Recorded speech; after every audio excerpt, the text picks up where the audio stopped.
Akkor nagy szeretettel köszöntöm a Közös Dolgaink 8. epizódjának közönségét, illetve nézőit, akik a YouTube-on néznek bennünket. A mai napon 3 vagy 4 témánk is lesz, most ezeket nem fogom felsorolni, de minden esetre a hétvégi tüntetésekkel kezdünk. Ugye 2 nagyobb tüntetésre került sor most pontosabban nem tüntetés ez, hanem tömeggyűlés, inkább nevezzük annak. Az egyik Belgrádban volt, ez a szerb haladó pártnak a tömeggyűlése volt, a másik pedig Krajevóban, ahol az egyetemisták jöttek össze, és hát nyilván ilyenkor mindenki azt nézi, hogy hol mennyien voltak. A rendőrség is mindig ezt nézi, és nagyon érdekes adatokat szokott megosztani a nyilvánossággal.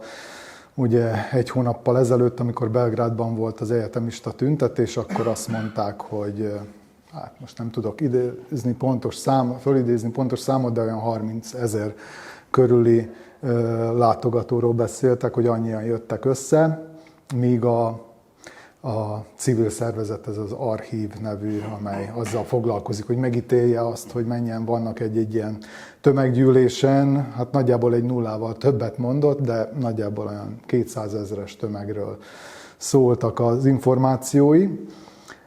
Most pedig ugye a szerb haladó pártnak a nagygyűlésén mondott a rendőrség egy nagyon nagy számot, ugye pont fordítva, tehát ilyen 200 000-es tömegről beszéltek, miközben hát az Archív azt mondta, hogy valószínűleg 30 000-en voltak. Hát láthattunk fotókat, láthattunk AI-val manipulált képeket, ez nagyon érdekes volt, ahogy így megváltoztatták a folyó folyását, meg a nap lemente, ilyen gyönyörű zsáner képszerűen mutatták be, hogy nézett ki a szerb haladó pártnak a nagygyűlése, meg hát utána aztán láthattunk ilyen még viccesebb képeket, amik már ilyen direkt azzal a célzattal készültek, hogy minél nagyobbnak mutassák ezt a tömeget, tehát hogy már tényleg a nevetségességig eltúlozzák, hogy itt az egész Belgrád tele van a haladó párt híveivel, vagy az oda parancsolt tagjaival. Így van, épületek se voltak. Így van, meg az a zászló az húzódott nem tudom hány kilométeren keresztül, meg hasonló, hogy nagyon mulatságos az egész. Hát nem tudom egyébként, hogy mi szükség van arra, hogy ebben a hatalmas forróságban embereket az utcára vigyenek, miközben minden normális országban a hatalom felszólítja a polgárokat, hogy aki csak tud, az maradjon otthon, és ne menjen sehová, ők meg kiviszik a forró aszfaltra a szegény embereket, akik hát nem hiszem, hogy nagy lelkesedésből vettek részt ezen az eseményen. Az biztos, hogy Krajevóban kevesebben voltak, mint Belgrádban, de hát ugye azért ne almát a körtével hasonlítsuk össze azt a belgrádi tömegtüntetést, ami 1 hónappal ezelőtt volt, azzal a belgrádi tömegrendezvénnyel, amit most a haladók hoztak össze Belgrádban, és hát ugye az látszik, hogy itt azért tényleg nagyságrendekbeli különbségek vannak. Ti hogy láttátok ezt a belgrádi eseményt? Mennyire volt meggyőző számotokra ez a tömeg, vagy egyáltalán mi volt az első gondolatotok, amikor? Abszolút nem lehet meggyőző tömegről beszélni, tehát gondoljuk csak bele, hogy hát nem tudom egyébként, hogy Aleksandar Vučićnak miért van szüksége arra, hogy állandóan fitogtassa az erejét, vagy hogy egyáltalán kinek akar ezzel imponálni. Nyilván a saját szavazótáborának akarja megmutatni, hogy még mindig van támogatottsága, de hát hogyha tudjuk, hogy azért itt a tömegben azok voltak, akik egyszerűen rá voltak kényszerítve, hogy menjenek, a romák, ami ellen egyébként a roma párt elnöke is tiltakozott, és mondta, hogy megint visszaéltek, teljesen visszaéltek az ő helyzetükkel, 3000-5000 dinárokat fizettek nekik fejenként, és erről a roma pártnak videófelvételei is vannak. Tehát, hogy egyszerűen ezt nem lehet komolyan venni, tényleg, tehát, hogy egyáltalán itt erről nem lehet beszélni, hogy ez komolyan vehető lenne. Még a számokra visszatérve, ugye ez a nyilvános rendezvények archívuma ugye megcsinálta ezt az összehasonlítást is, hogyha ugyanez a rendezvény a krajevói Belgrádban történik, akkor arányaiban az 5800 résztvevő Belgrádban 128 000-es számot jelent. Tehát, hogy azért ezek kicsit más számok. Bár nekem ez az egyetemista megmozdulás is lemondható lett volna mondjuk a hőségre való tekintettel. Ennek is találhattak volna egy jobb dátumot, meg tematikát is, de hát fogjuk rá, hogy ott délen Koszovó kérdése az, ami leginkább izgatja az embereket, meg nyilván vonzottak is onnan felszólalókat, de hogy mondjam, olyan irányba megy igazából ez az egész egyetemista felszólás, vagy a tematizálása, ami nekem annyira nem szimpatikus, de ez az én magánvéleményem. Igen, hát ez a Koszovó tematika most ugye túlburjánzott ezen az eseményen, meg egyáltalán ezek a nemzeti klerikális kérdéskör, ami meghatározta ezt a krajevói eseményt. Neked eleve mondjuk Víd napjára, vagy Szent Vitus, ugye magyarul napjára szervezni egy ilyen tüntetést, tehát ez egy annyira terhelt dátum, tehát annyi minden történt ezen a napon a múltban, gondoljunk csak vissza, hogyha nem megyünk olyan nagyon messzire, Milosevic ezen a napon tartotta nagy gazimesztáni beszédét, a koszovói csata, ugye hát a koszovói csata eleve, ugye onnan számítjuk ezt az egész terheltségét ennek a dátumnak, a koszovói csata is ezen a napon történt, aztán rá 600 évre Milosevic megtartotta a nagy beszédét Gazimesztánon, amiről nagyjából azt jegyezték meg az emberek, hogy akkor hangzott el az, hogy titeket senki nem verhet, mármint a koszovói szerbekre vonatkozó kijelentése. És hát ugye a helyzet iróniája az, hogy pont ezen a napon adták ki Hágának is Milosevicet, és hát még sorolhatnánk ugye az SHS királyság alkotmánya is ezen a napon született meg, úgyhogy na szóval ez, én nem tartom szerencsésnek magát a dátumot se, hogy egy ilyen napra időzítették, mert egyszerűen nem is lehet másról beszélni ezen a napon, mint ezekről a nagy nemzeti ügyekről, miközben hát azért itt nagyon sok olyan aktuális kérdés van, amire még az egyetemistáknak is azért azt gondolom, hogy válaszolniuk kéne, hogy egyáltalán mit gondolnak bizonyos dolgokról. Péter, te hogy láttad ezt a két rendezvényt? Igen. Hát a számháborún túl, ami ilyenkor egy kötelező műfaj mindegyik országban, meg a koreográfiára vonatkozó jogos észrevételeken túl, engem mindig azt szokott érdekelni, meg izgatni, vagy azt próbálom megérteni, hogy mi történik és miért történik. Na most, ami a Belgrádot illeti, meg egyáltalán ezt az egész Vučić témát, legszívesebben elintézném egyetlen egy szóval, az egy szó az, hogy Putyin. De ez a közönség lekezelése lenne, ha ezt így mondom, hogy na ennyi, és akkor gyerünk tovább, úgyhogy egy picit mégis belebonyolódok. Ugye nem mondom, hogy a Putyin találta ki ezt a műfajt, de hogy ő fejlesztette tökére, azt szerintem látni. Tehát ha az alkotmány tiltja, hogy egy harmadik mandátumban valaki elnök legyen, akkor semmi gond, akkor hogy nem leszek elnök, hanem akkor elmegyek egy kicsit miniszterelnöknek.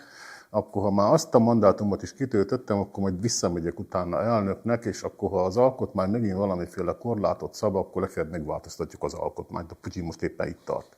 De ő ezt már úgy 27-8 éve csinálja, tehát nagyon begyakorolt módszer. Én azt gondolom, hogy ugyanezt látjuk most is Szerbiában, tehát Belgrád és Vučić.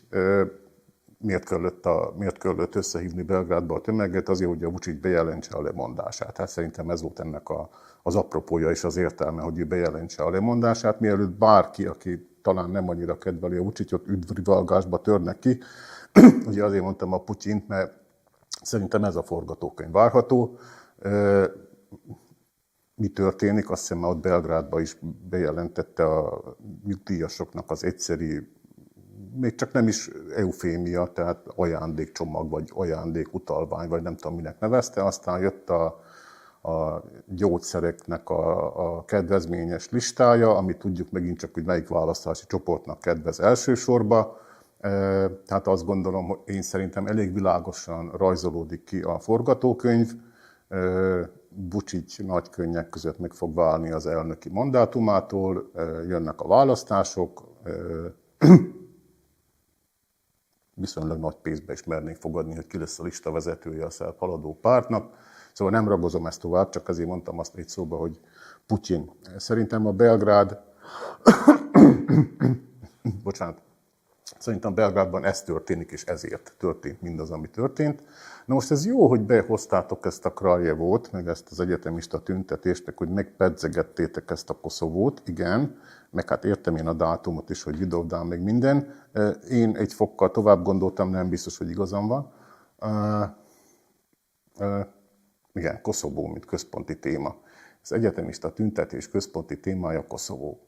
Aztán a felszólalók között a nem tudom, hanyadik ejtőernyős dandárnak a veteránja, az egyháznak a nem tudom melyik képviselője, tehát nem furcsa ez? Meg a Nesztorovics pártnak az egykori képviselője. Igen, tehát Koszovó, hadsereg, egyház, haza, összeesküvők, stb. Nem erről ismertük meg eddig ezeket az egyetemista megmozdulásokat, mint amilyen túlhangsúlyozott tematikája volt neki itt. Most ez véletlen vagy nem véletlen? Dobom föl itt a kérdést, nincs rá válaszom.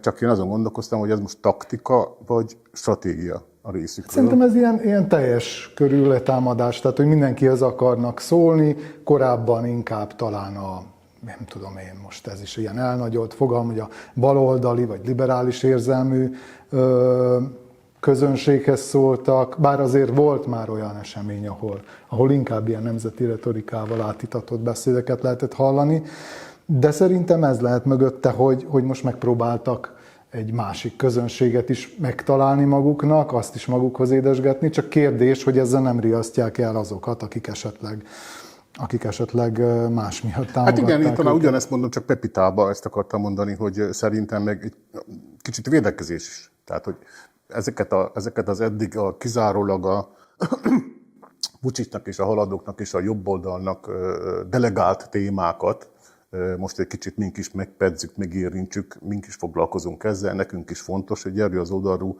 ne érhessen támadás bennünket. Na ez a taktika, és a taktika, akkor még azt mondom, hogy oké, elmegy, láttunk már ilyet, rendben van. Azt gondolom, hogy nagyobb baj, ha ez stratégia, mert ha a stratégia, akkor ők ezt halál komolyan is gondolják, és akkor viszont nem igazán látom a különbséget a két alternatíva között.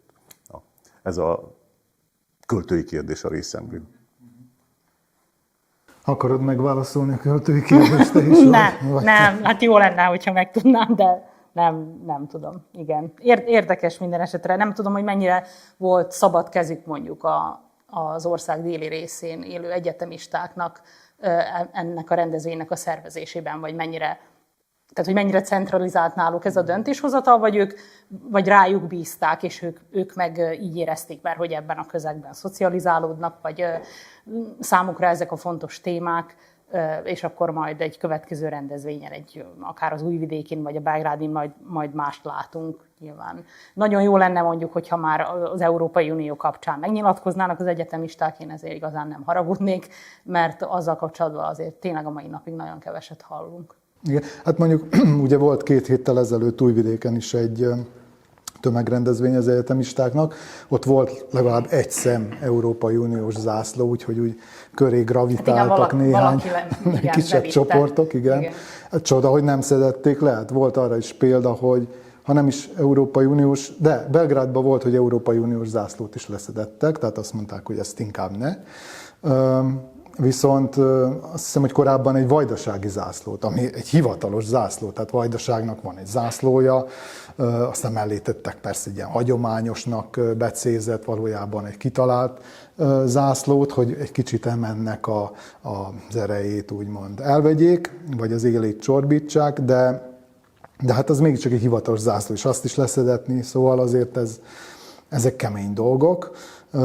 Hát nem biztos, hogy még taktikának is jó, de minden esetre ez történt. Igen, egy kicsit olyan érzésem van, mintha az egyetemistákon belül ez az európér nyitott gondolkodású réteg egy kicsit visszavonult volna, és így pont azért, hogy ne bomoljon meg ez az egység, úgy van vele, hogy akkor teret ad emennek az oldalnak, mert hogy nyilván nagyon sokfélék ők. Igen, hát biztos, hogy sok áramlat van. És csak úgy látszik, hogy itt most megint az lesz, hogy igen, tehát hogy az erősebb nyilván elnyomja majd ezeket, és akkor hogy az értékek majd hogy érvényesülnek.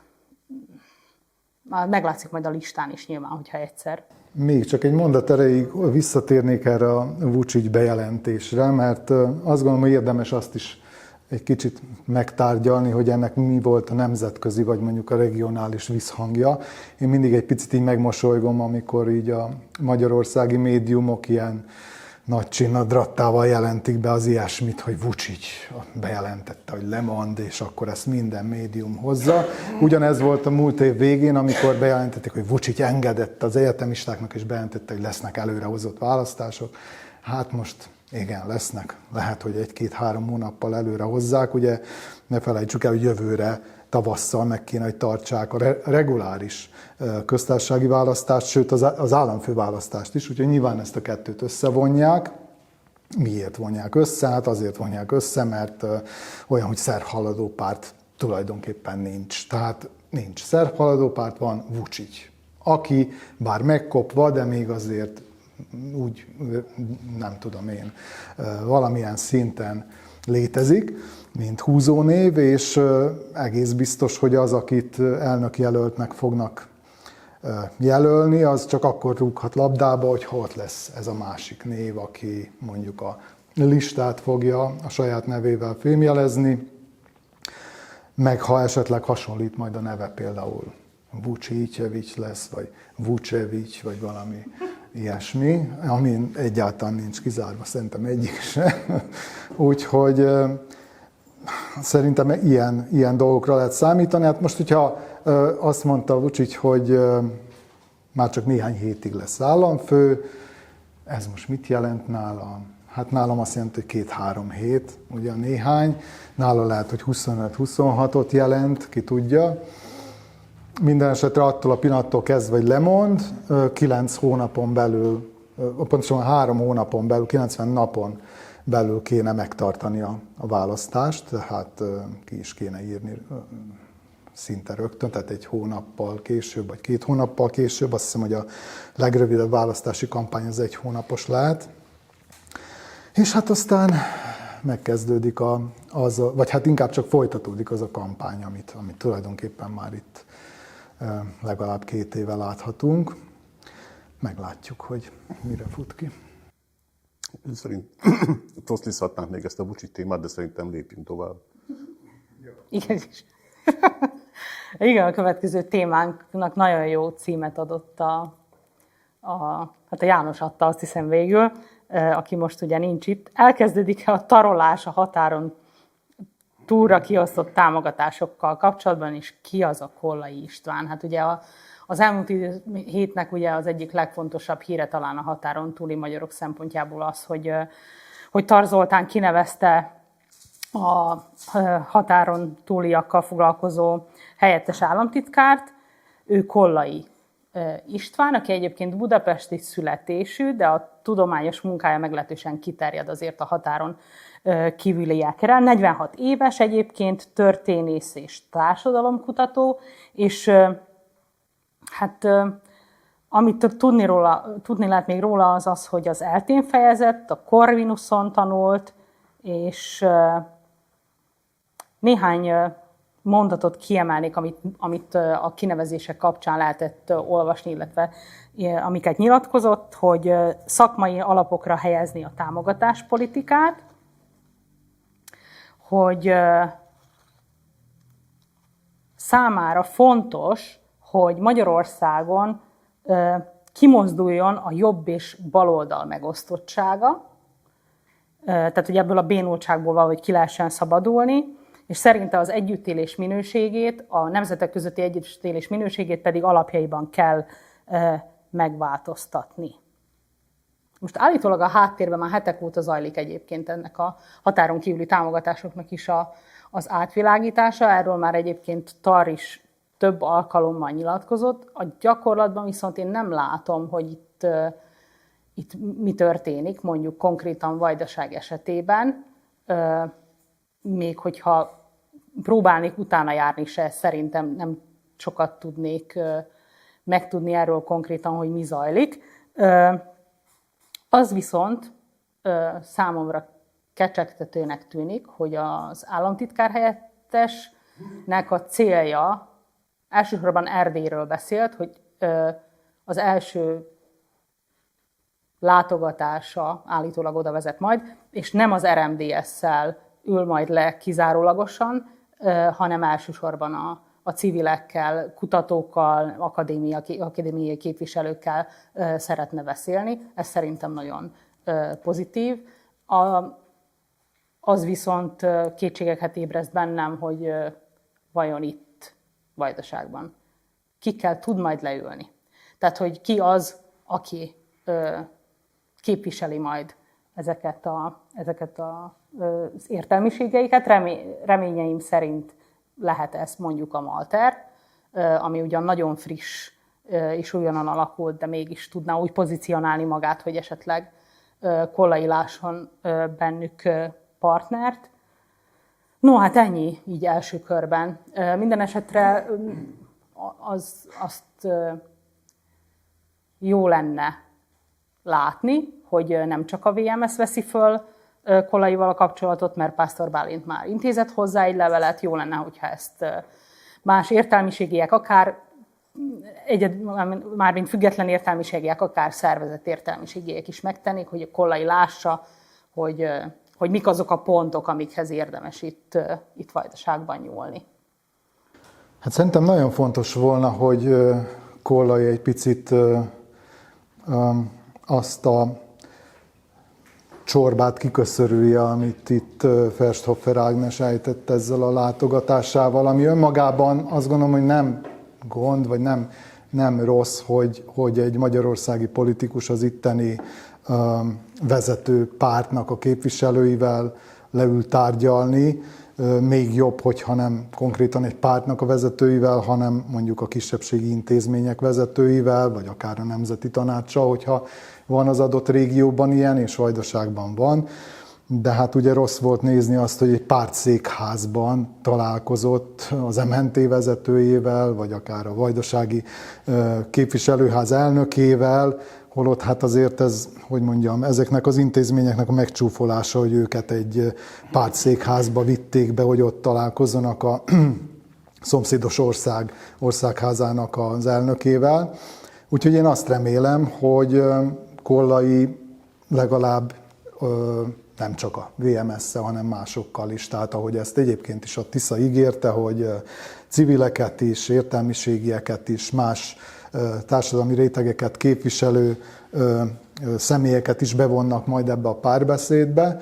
Úgyhogy ezt remélem én az új helyettes államtitkárnak a működésétől, illetve nagyon kíváncsi vagyok arra, hogy például elmegye azokba a nemzetpolitikával erősen átitatott táborokba, mint mondjuk a Tusványos, ahova egyébként nagyon vicces, hogy még már akkor kapott meghívást, mielőtt kinevezték volna.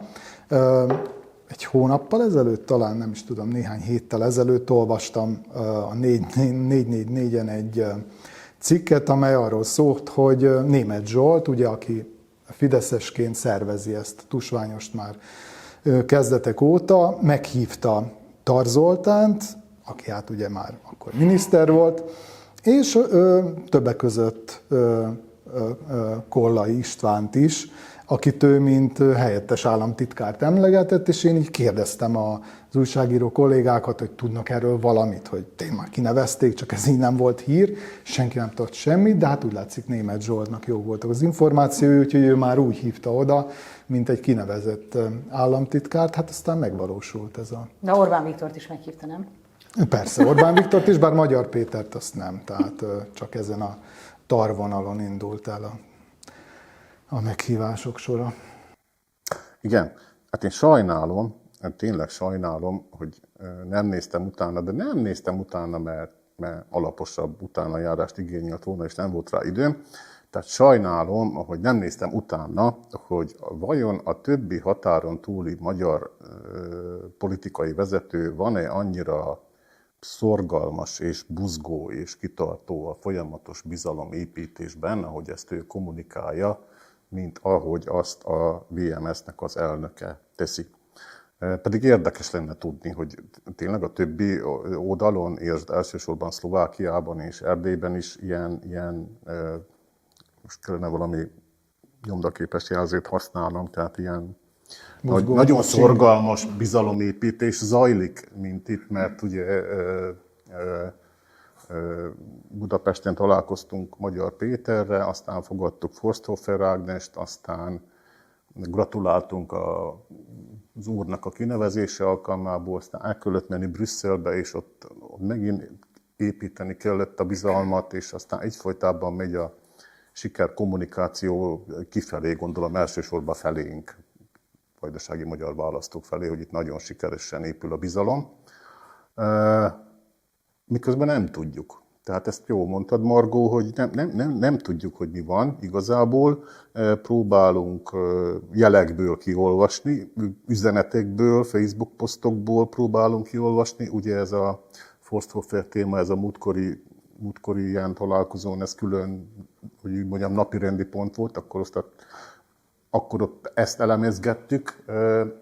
Hát az, hogy mondjam, tehát olyan szempontból, aki szerint nem föltétlen a VMS elnöke felé kellene a bizalmat építeni, most megint próbáltam finoman fogalmazni, tehát azok számára az nem volt egy pozitív lecsapódás ennek a Forsthofer látogatásnak.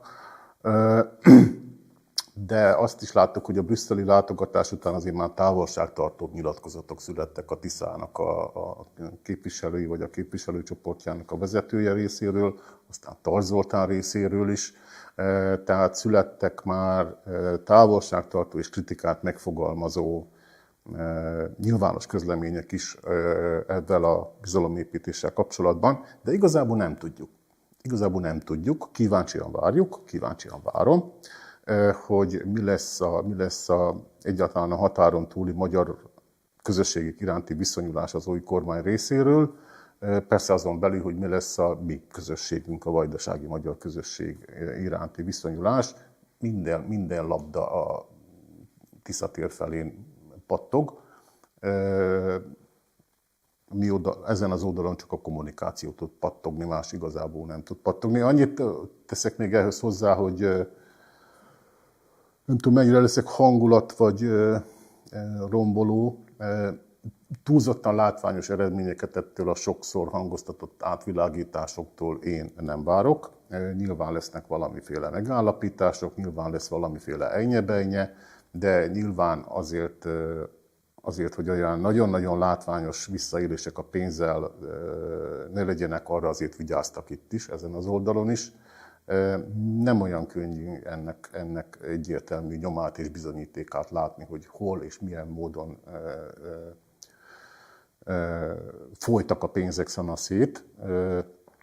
Úgyhogy én azt gondolom, vagy azt tartom reálisnak, hogy nagyjából marad ez a jelenlegi pénzelosztási rendszer azzal, hogy nyilván Budapestről sokkal jobban oda fognak figyelni arra, hogy az mi módon lesz elköltve, és milyen mércék szerint lesz elköltve. De ilyen nagy látványos, nem is tudom mit mondjak, kivégzéseket, jóval nyilván ezt átvitt értelemben mondom, de ilyen nagy látványos leleplezéseket, akkor inkább így mondom, én nem várok és nem látom reálisnak. Csak annyit akartam ehhez a brüsszeli látogatáshoz hozzátenni, hogy nagyon érdekes volt ennek a keretezése, mert ugye miről értesültünk, vagy kitől értesültünk először? Hát természetesen Pásztor Bálintól, aki külön posztban mutatta be azt, hogy találkozott a Tisza párt európai parlamenti képviselőjének vezetőjével. Közös fotó, és ugye ez a már harmadik ilyen különféle bizalomépítési etapnál tartunk. Tehát egy ilyen tálalásban az egész, és hogy folytatódik ez a bizalomépítés. Aztán nagyon gyorsan helyre lett téve Pásztor Bálint, amikor a képviselő asszony megírta, hogy hát azért ez egyrészt rövid, másrészt nagyon tárgyilagos tárgyalások voltak, és hogy itt is bizony szóba kerültek ezek az átvilágítások, tehát hogy ezt nem kerülték meg ezt a témát. Tehát az ő bejegyzése korán sem az a hurra optimista és rendkívül pozitív fényben föltüntető bejegyzés volt, mint a Forsthofernek a bejegyzése, ami miatt sokan fölszisszentek. De volt ennek egy harmadik része, tehát ugye ez úgymond rátromfolt arra, amit Pásztor mondott, de a mai rádióinterjújában Pásztor erre még így pluszban, nem tudom, ez a kontra, rekontra, vagy hogy van ez, a szubkontra, vagy mi van a kártyában, de azt mondta, hogy igen, valóban szóba kerültek, de ő hozta föl ezt a témát. Tehát ő direkt, mert hogy állnak elébe, és persze miért is ne. Úgyhogy ilyen de azt is mondta, hogy nem volt az annyira volt. rövid, 45 perc volt, nem? Igen. Hát az lehet, hogy 45 perc van, akinek hosszú, van, akinek rövid. Úgy tudom, hogy a Fair Software látogatás is hosszabbra sikerült, mint amennyit eredetileg terveztek, vagy amennyire rövidebb időre tervezett Szabadkára jönni, aztán ez mégis egy hosszabb idő lett. Hát egyébként az is érdekes, hogy kinek játszik, ugye azt mondod, hogy kinek mutatja azt, hogy most folyik a bizalomépítés. Nyilvánvalóan elsősorban a vajdasági magyaroknak, de hát azért, és ehhez ezt az is erősíti, hogy nem csak arról számolt be, hogy a Tisza pártnak a képviselőivel találkozott, hanem arról is beszámolt, hogy találkozott a Fidesz, sőt a nem létező KDNP, és a nem tudom én melyik pártja, a Mi Hazánknak a képviselőivel. Érdekes, a DK-nak a parlamenti képviselőit nem említette, most vagy találkozott velük, vagy nem. És hát a Tiszának legalábbis a fotókon én nem láttam Vicsek Anna Máriát, hogy ott lett volna, ugye hát ő a Fidesz frakciójában ül, viszont amikor a Fideszékkel, meg a Mi Hazánkékkal találkozott, akkor ott volt ő is, és hát segítette a párbeszédet, vagy a bizalomépítést, mondjuk a Tisza esetében ezt nem. Tehát, hogy külön poszt volt a Tiszáról, és külön poszt volt az összes többiekről. Tehát úgymond a vajdasági magyarok felé azt kommunikálta, hogy mi mindenkivel jóba vagyunk, látjátok. A Tisza felé meg azt kommunikálta, hogy azért tudjuk ki a gazda, titeket külön kezelünk, és az összes többit meg szintén tőletek leválasztva, úgyhogy érdekesek ezek a pici nüanszok, ezek a diplomáciai érzékkel elkészített posztok, amelyeket láthatunk a Facebookon. Igen, de nem tudom, hogy a diplomáciai érzék kategóriába tartozik a Vicsek Anna Mária videója is, azt nem tudom, hogy láttátok-e. Nem, az semmiképpen nem szokott a diplomáciai érzék kategóriájába tartozni. De hogy ez konkrétan ugye pont ennek kapcsán, hogy ott volt-e, hogy amíg Pásztor Bálint Brüsszelben tartózkodott, találkozott-e Vicsek Anna Máriával, mert hogy ezt sokan kétségbe vonták, vagy nem tudom, pont a Tisza találkozó kapcsán, hogy Vicsek nem volt ott, és készítettek egy ilyen, hát onnan viccesnek szánt videót, hogy Vicsek elmondja, hogy vajon találkozott-e vele Pásztor Bálint, és ez csak beúszik így hátulról a képbe Pásztor Bálint, és azt mondja, hogy de igen. Ezt nem láttam. Nem is értettem igazából, hogy most itt mondhatnék még dolgokat, de Brüsszel kapcsán ez jutott eszembe, hogy igen, ezt a kapcsolatot miért nem tudja Vicsek Anna Mária ápolni, hogyha ők egységesen egyébként a magyar kormányon akarnak a jövőben tárgyalni, akkor Vicsek miért nem tudta ellátni ezt a feladatot? Hát ez nagyon nehéz úgy, hogy a patriótáknak a képviselőcsoportjában hát az nyilván, ember. de hogy elég pufferzóna ehhez Pásztor Bálint, és hogy számomra az is érdekes, hogy ő 7 éven keresztül nem érezte szükségét annak, hogy elutazzon Brüsszelbe, most megvette a fáradtságot, meg pénzt, meg egyebet, hogy elmenjen oda. Tehát jól van. Nem tudom, ami az átvilágításokat illeti, én nagy eredményt én se várok ettől, azt viszont azért remélem, hogy azért nagyon nehéz dolog ez, mert ugye Csaba említett, hogy a pártszékházba találkoztak az intézményvezetőkkel. Hát az a baj, hogy itt bárkivel leülne, bármilyen intézményvezetővel a Tisza mindenki VMS-es. Tehát, hogy ezért van nagyon nehéz dolga szerintem, vagy lesz nagyon nehéz dolga majd a helyettes államtitkárnak is. Mert itt akárki, akármilyen pozíción van, őt már bekanalizálták a pártba. Hát igen, vagy a pártból került arra a funkcióra, oda. így van. Inkább.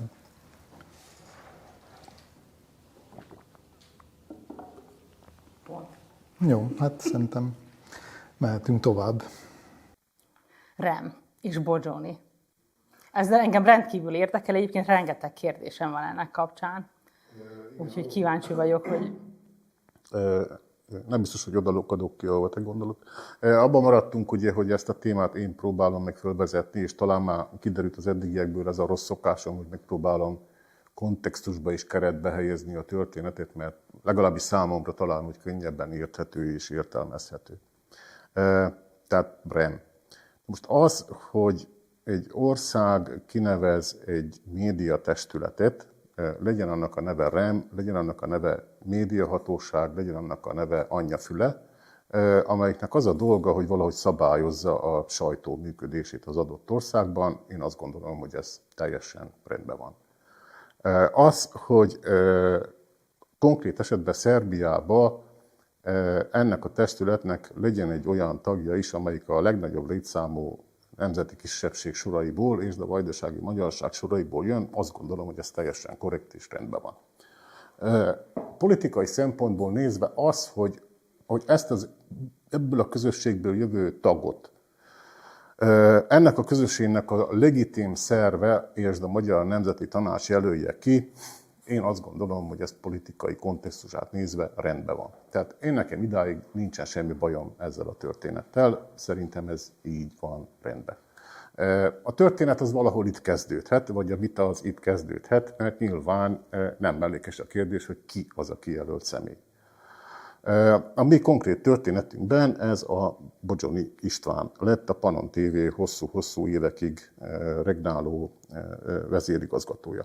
Aztán jön a történetnek egy olyan része, amit talán jobb is, hogyha nem idézek föl minden részletében, és hogy őszinte legyek, nem is vagyok benne biztos, fordítva, biztos vagyok benne, hogy nem tudnám minden egyes részletét fölidézni, mert hogy aztán itt, hát megint csak közbeszólt a politika, a 9 tagú testület 8 tagját kinevezték, ezért volt nagy tétje annak, hogy a 9. az ki lesz, és vajon merre húz, mert hogy a 4 az hatalom soraiból jött, 4 az ellenzék soraiból, közben az Európai Unió nyomása is egyre jobban érződött a téma kapcsán, akkor nem került napirendre, akkor 4 független tag lemondott, akkor más nemzeti tanácsok más jelöltet állítottak, volt itt minden, és van itt minden, mert hogy a történetnek nincs vége, és az, hogy ez én azt hiszem, nem tévedek, több mint egy éve, több mint egy éve húzódó húzavona után az már nyugdíjas napjait élő Bodzsony azt mondta, gyerekek, én ebből nem kérek tovább, azt meg én emberileg teljesen megértem. Na most ez a történet. És a történet az én olvasatomban itt kétfelé ágazódik. Az egyik ág az ezek után, tehát a Bodzsony visszavonulása után már kevésbé aktuális és kevésbé érdekes, de ha már emlegettük a nevét, akkor szánjunk rá, vagy szánok rá én legalábbis egy-két-három mondatot. Mert hogy ugye azt mondtam, hogy na ez lehet egy legitim vita. Vajon a Bodzsony-féle jelölés az jó döntés volt-e a Magyar Nemzeti Tanács részéről, vagy nem.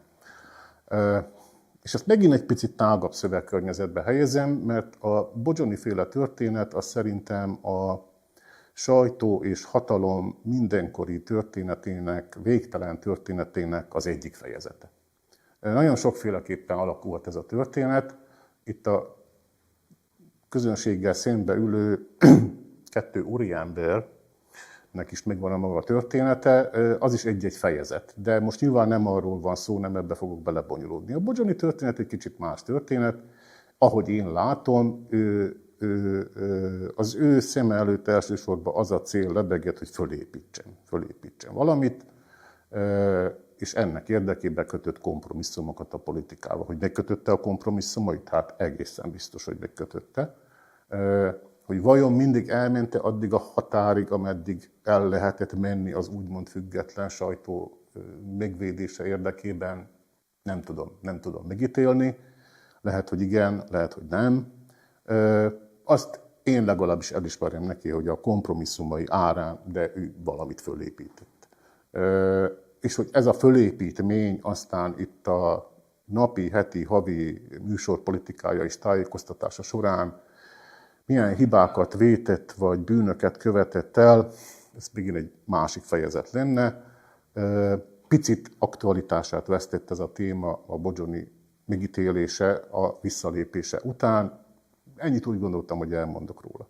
A másik része a történetnek, a másik elágazás, az számomra érdekesebb és izgalmasabb. Tudnélik, most akkor nyílt helyzet van, újra kezdődik a történet. Tehát a Magyar Nemzeti Tanácsnak és a VMS-nek megvan az a feladata, kötelessége, lehetősége, hogy jelöljön valaki mást, és azt még nem tudjuk, legalábbis az én tudomásom szerint nem tudjuk, hogy az ki lehet. És azt gondolom, hogy ahogy az előbb használtam ez a szót, ez a VMS szempontjából egy kiváló lehetőség. Kiváló lehetőség, hogy bizonyítsa azt, amiről már itt beszéltünk is, hogy mint ahogy ő maga is mondta, ígérte, utalt rá, új sor, új betű, új fejezet, minden új. Tehát, hogy ténylegesen bizonyítsa azt, hogy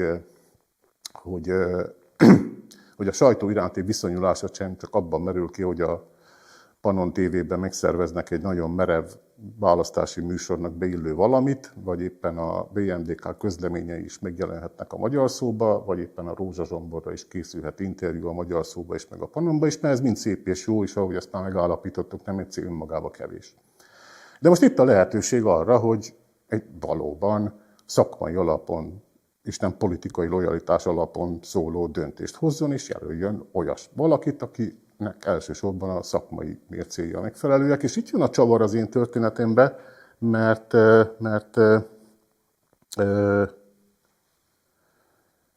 nyilván a közönséget nehéz lesz meggyőznöm arról, hogy ez nem egy előre megbeszélt forgatókönyv, de esküszöm erre a pohár ásványvízre, hogy én semmit nem beszéltem meg előre senkivel, hanem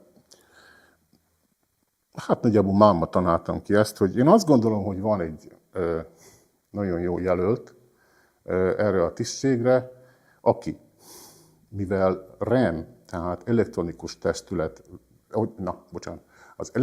elsősorban az elektronikus médiumokat szabályzó testületről van szó, nem árt, ha ennek az egyénnek ebben a médiában van tapasztalata, nem árt, ha a vajdasági magyar közösség soraiból jön, nem árt, ha van neki újságíró tapasztalata, úgyhogy én szerintem Pressburger Csaba kiváló jelölt lenne most erre a tisztségre, akinek megengedem, hogy majd a tabletjével aztán itt kupán vágjon, mert tényleg nem tudja ő ezt én most tanáltam ki. De most még nem adom még neki a szót, mert ezt én nem csak poénnak szánom. Tehát ez ennél több. Szerintem a VMS itt most bizonyítani tud kifelé, a Tisza felé, mi felénk, a szakma felé, a vajdasági magyar közösség felé, hogy egy ám nevezzük fontos országos testületbe hajlandó és képes és megteszi azt, hogy jelöl egy olyan embert, egy olyan szakmabelit, akinél nem a politikai lojalitás a legfontosabb szempont. Úgyhogy én a helyükben élnék ezzel a lehetőséggel, és sajnálom, hogy nincs most itt, mert múltkor itt volt az MDMB, tehát az újságíró szakmai szervezet képviselője, mert gondolom én ezt annyira komolyan, hogy juttassuk eszébe ezt a lehetőséget az MNT-nek, tehát adjunk egy ilyen irányú javaslatot nekik. Már ha másé nem, már csak azért is, akkor ezzel fejezem, már ha másé nem, akkor már csak azért is, mert nagyon kíváncsi lennék az elutasítás indoklására. Tudnélik, a politikai lojalitás nem megfelelő szintje mellett én nem látok más elutasító vagy kizáró okot. Ez nem elég? Hát erre vagyok kíváncsi. Én csak, hát most erre hadd ne reagáljak, de köszönöm szépen a fölterjesztést, majd az illetékesek biztos döntenek erről, hogy ez mennyire jó ötlet, de azt akartam csak mondani, hogy ugye nem, tehát formálisan az van, hogy ennek a testületnek a 9. tagját a nemzeti tanácsoknak, tehát az összes szerbiai nemzeti tanácsnak kéne jelölni, pontosabban 2 személyt kéne, hogy jelöljenek együtt. Na most nyilvánvaló, mivel a legnagyobb nemzeti tanács, bár most, hogyha ilyet mondok, hát igen, végülis a legnagyobb, az a Magyar Nemzeti Tanács, most ha a legnagyobb kisebbség, akkor hát ott már egy kicsit óvatosabban kéne fogalmazni, ugye, hogy Koszovó hova tartozik, de nyilván a koszovói albánoknak nincs olyan nemzeti tanács, amely a szerbiai jogrendbe illeszkedne, tehát a legnagyobb nemzeti tanácssal nyilván a magyarok rendelkeznek, úgyhogy valamilyen szinten elvárható, úgymond, hogy tényleg egy magyar jelölt, vagy esetleg egy bosnyák jelölt legyen az, aki ebbe a testületbe végül bekerül. Na most ugye mi történt? Az történt, hogy nagyon bonyolult egyébként az egész ügy, és valószínűleg én sem fogom tudni ezt fölidézni, hogy mi minden lépéseken keresztül jutottunk meg jogászkodással oda, ahová, hogy végül megsemmisítették ezt a 9. jelöltre vonatkozó eljárást. De valami olyasmi történt, hogy ugye a nemzeti tanácsok gyakorlatilag nem egyeztek meg. Tehát az összes nemzeti tanács nem egyezett meg 2 konkrét jelöltben.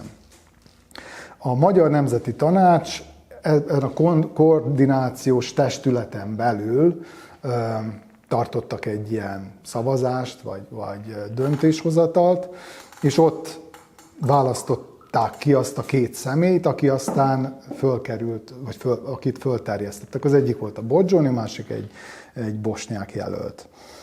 Csak hogy olyan, hogy a Nemzeti Tanácsok koordinációs testülete ilyen hivatalosan nem létezik. Tehát, hogy ez egy informális társaság, és akörül folyt a jogászkodás, hogy akkor egy ilyen informális társaság hogy jelölhet ugye személyeket ebbe a rendbe.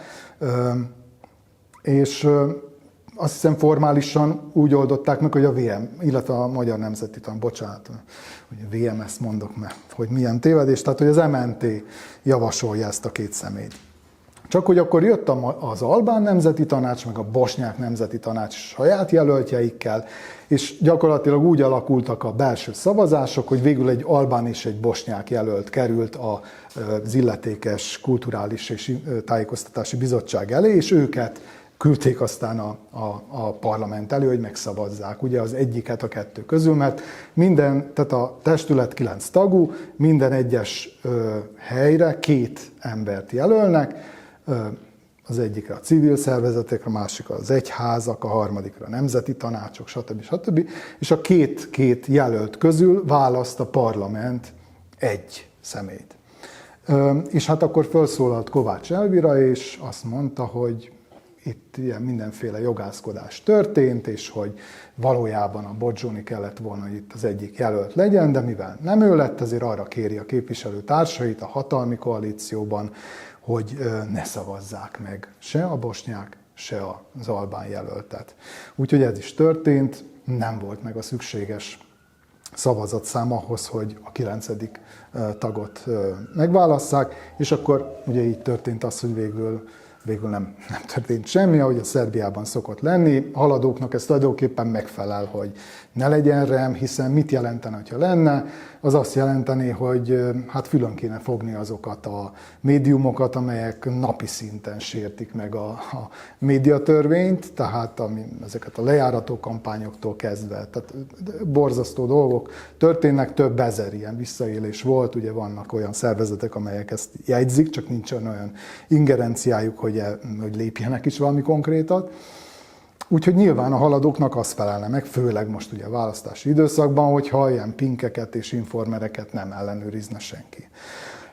Csak hogy van itt egy Európai Uniós játékos is, és állítólag Tivadban komoly ultimátum elé állították az államfőt, és azt mondták neki, hogy itt 4 dolgot nagyon sürgősen rendezni kell. Az egyik éppen a média testületnek a megválasztása, a másik ez a Mrüdics-féle törvények visszavonása, ugye ez most folyamatban van, és emellett a választási feltételekkel sincsenek megelégedve, azt is változtatni kéne, mielőtt a választást kiírják, és a 4. pedig a legproblematikusabb dolog, ugye ez az Oroszország elleni szankció, amit így eufemisztikusan úgy mondanak, hogy össze kéne hangolni Szerbia külpolitikáját az Európai Unió külpolitikájával. Hát most ebben mi teljesül, meg hogy mennyire motivált Vučić egyáltalán, hogy bármit teljesítsen a választásokig. Én most nagyon úgy látom, hogy talán megalakul egy rem, 8 taggal, ezt a 9-et meg majd egyszer valamikor, most állítólag azt mondták, hogy majd, ha a nemzeti tanácsok megalakulnak, akkor utána fogják kiírni erre a pályázatot. Hát nem biztos, hogy ezzel mindenki Brüsszelben is elégedett lesz, de egyelőre úgy tűnik, hogy egy ilyen csonka örömre lehet talán számítani. Meglátjuk. Mert hogy itt ez tovább van bonyolítva, mert 4 tag egyébként, akik függetlenek voltak, beadták a lemondásukat, de ezt nem fogadta el a parlament, most ezt is jogászok értelmezik, hogy akkor ez visszavonható-e a lemondás, és akkor ők mégis megválasztatók. Szóval na, borzasztó bonyolult, és biztos, hogy már így is lefárasztottuk a szegény közönséget, de azért neked rengeteg kérdésed van. Nem, mi most már nincs. Elfelejtettem őket. Nem, valójában egy dolog érdekes a számomra az az, hogy miért zárta annyira rövidre például ma reggeli interjújában a Szabadkai Magyar Rádióban Pásztor Bálint ezt a REM ügyet, mert a felvetése csak annyit mondott, hogy nekik az a fontos, hogy végre megalakuljon, hogy az Európai Unió felé ugye teljesítsék ezt, de én azt látom ez mögött, hogy tulajdonképpen a VMS elengedte a Bodzsóni kezét. És hát az biztos, ez mögött pedig azt látom, hogy a Bodzsóni, ne felejtsük el, hogy nyilvánosan bírálta a VMS-t. Mert valamiért Bodzsóni úgy érezte, hogy meg kell nyilatkozni a bizonyos kérdésekben a választásokat követően, és több alkalommal is egy elég hosszú posztokat írt annak kapcsán, hogy ő milyen munkát végzett korábban, aztán volt egy posztja, ami kifejezetten a Pannonról szólt, amiben határozottan bírálta, ki nem mondva a Vajdasági Magyar Szövetség nevét. Tehát nyilvánvalóan, most itt ide is írtam, hogy politika és különböző hatalmi központok voltak rá, tehát gyakoroltak rá nyomást, de hogy ő küzdött, amíg ott volt, és igyekezett a szakmaiság mentén, és szerinte ez többé-kevésbé sikerült is. Nyilvánvalóan kompromisszumokat kötött azért, hogy fejlődni is tudjon a Pannon RTV, de mindeközben azt is írta, hogy az elmúlt egy évben hatalmas szakmai hibákat követtek el. Nyilván azért, mert ő eljött, és nem volt ez a nagy ellenállás, hanem tulajdonképpen bedarálta a Pannont a párt. A kontextus ez volt. Ha nem akarunk öntörfalazni, akkor igen. És én úgy látom, hogy tulajdonképpen a VMS úgy van vele, hogy oké, ha Bodzsóni így, akkor érte nem küzdünk tovább. Az már egy másik kérdés, hogy miért érzik úgy, hogy nem is annyira fontos azért, hogy akkor ott legyen a kisebbség képviselője, akárki legyen az, nem feltétlenül a Magyar Nemzeti Tanácsé. Tehát egy kisebbségi jobban tud küzdeni a kisebbségi ügyekért, mint bárki más. És számomra most ez a kérdés, hogy egyrészt az, hogy akinek lehetősége van rá, miért nem kérdezett erre rá, másrészt meg, hogy mi lesz a következő lépés. Tényleg az lesz a következő lépés, hogy megalakul 8 taggal, és működik 8 taggal a végtelenségig. Tehát utólag ott benyomni a Nemzeti Tanács képviselőjét egy választási időszakba, kampányidőszakban nem tartom elképzelhetőnek. Hát ugye most a haladó párti képviselő, aki ennek a kulturális bizottságnak, tehát ez az illetékes tájékoztatás és kulturális bizottságnak a vezetője azt mondta, hogy meg kéne várni most már a nemzeti tanácsi választásokat, ugye ez őszre várható, mert hát ezeknek már lejár a mandátuma, tehát úgymond egy új legitimitással rendelkező 4 éves megbízatás. Hát figyelj, nem tudom, hogy ez nem egyáltalán hogy történik. Viszont hát az megint egy nagyon, nagyon kényes téma, hogy ez a 4 ember, tehát ezek, akik a függetleneket képviselik, tehát a civil szervezeteket, nem is tudom pontosan milyen grémiumok állíthatnak jelölteket. Ugye ez 4 ilyen jelölt van, akik épp amiatt mondtak le, illetve vonták vissza a jelöltségüket, mert azt látták, hogy itt megint folyik egy ilyen balkáni mutyizás a háttérben, és hogy maga Vučić is olyan mondatokra ragadtatta magát, hogy hát hol van olyan ország, ahol a hatalom csak úgy átengedi az ellenzéknek ezeket a testületeket. Tehát ki beszél itt ellenzékről, meg hatalomról? Hát ezek független testületek, akiknek úgy van a törvényileg kialakítva, hogy ezek a hatalomtól minél inkább függetlenek tudjanak maradni, hogy valóban tudják ezeket a